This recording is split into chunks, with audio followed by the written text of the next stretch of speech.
Hi guys, welcome to another audio video elaborated Hosea 2 of the King James Version Bible. And it reads, Say ye unto your brethren, Am I, and to your sisters, Ruhama, plead with your mother, plead, for she is not my wife, neither am I her husband. Let her therefore put away her whoredoms out of her sight, and her adulteries from between her breasts. Lest I strip her naked, and set her as in the day that she was born, and make her as a wilderness, and set her like a dry land, and slay her with thirst. And I will not have mercy upon her children, for they be the children of whoredoms, for their mother hath played the harlot. She that conceived them hath done shamefully, for she said, I will go after my lovers that give me my bread and my water, my wool and my flax, mine oil and my drink. Therefore, behold, I will edge up thy way with thorns, and make a wall, that she shall not find her paths. And she shall follow after her lovers, but she shall not overtake them.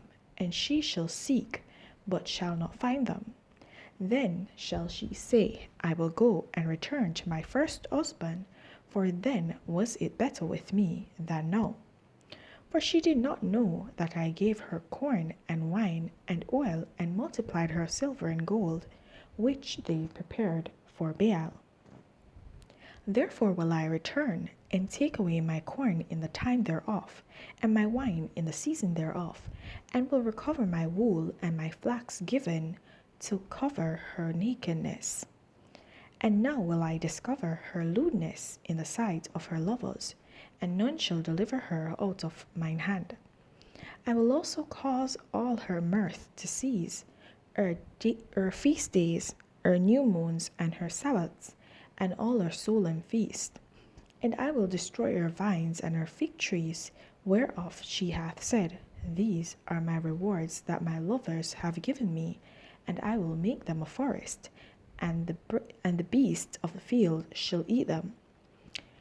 And I will visit upon her the days of Baalim, wherein she burnt incense to them, and she decked herself with her earrings and her jewels, and she went after her lovers, and forgot me, saith the Lord.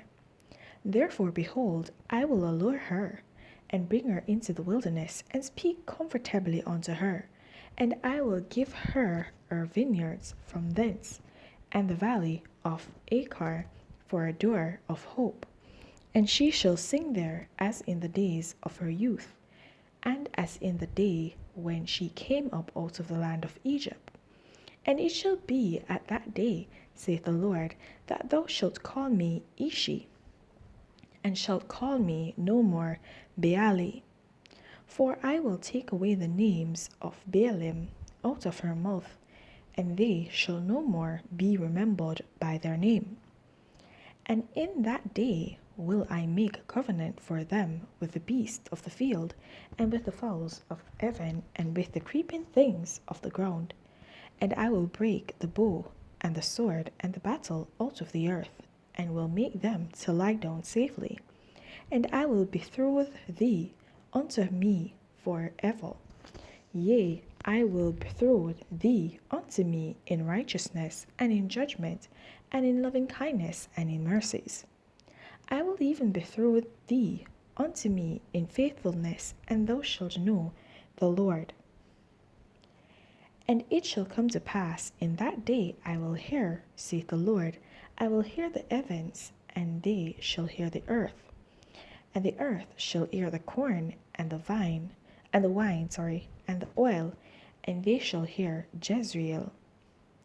And I will sow her unto me in the earth, and I will have mercy upon her that had not obtained mercy.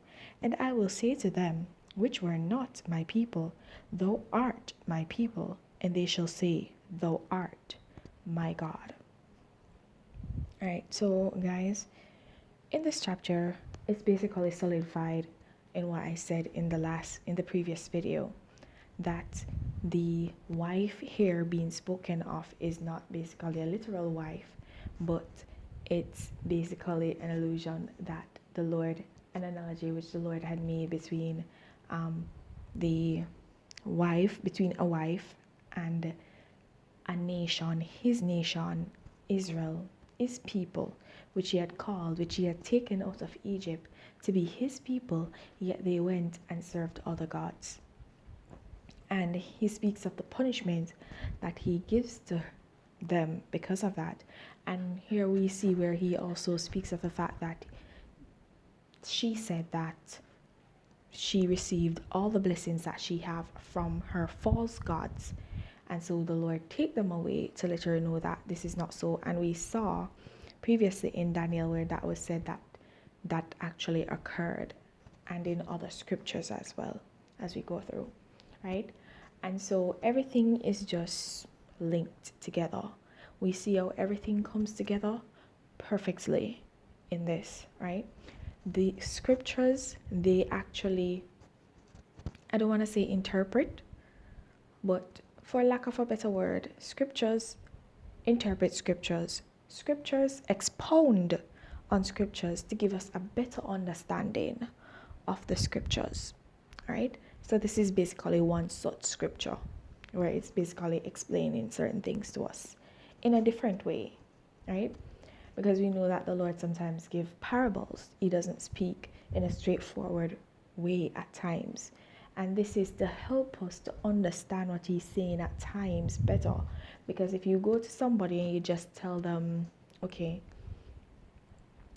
this is what is, and this is what is to come, they'll be like, okay. And somewhere along the line, they'll trail off in thought. Trust me. It happens to the best of us. It's not something we can control. That's just how the human mind is. So you have to actually retain basically the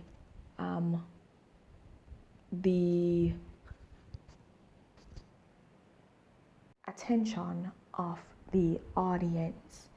If you want them to understand, you have to grab their attention. You have to retain it and finish what you're saying. And these analogies that are used, parables, are such things that actually help to grab you and to gain your attention and retain your attention, so that you are basically concentrated on what is being said, and you'll get to understand and grasp what is being said in a better way.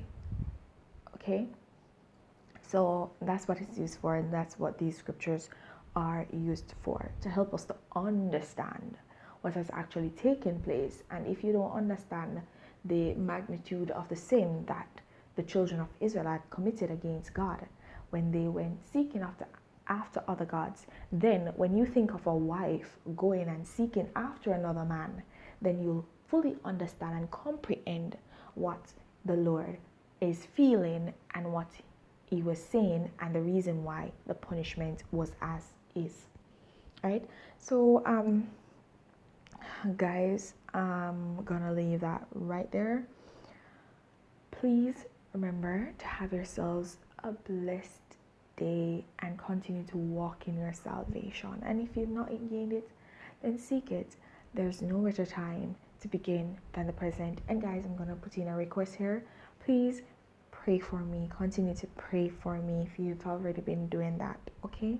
Pray my strength, and I'll pray your strength also. Okay? Have yourselves a blessed day. Bye.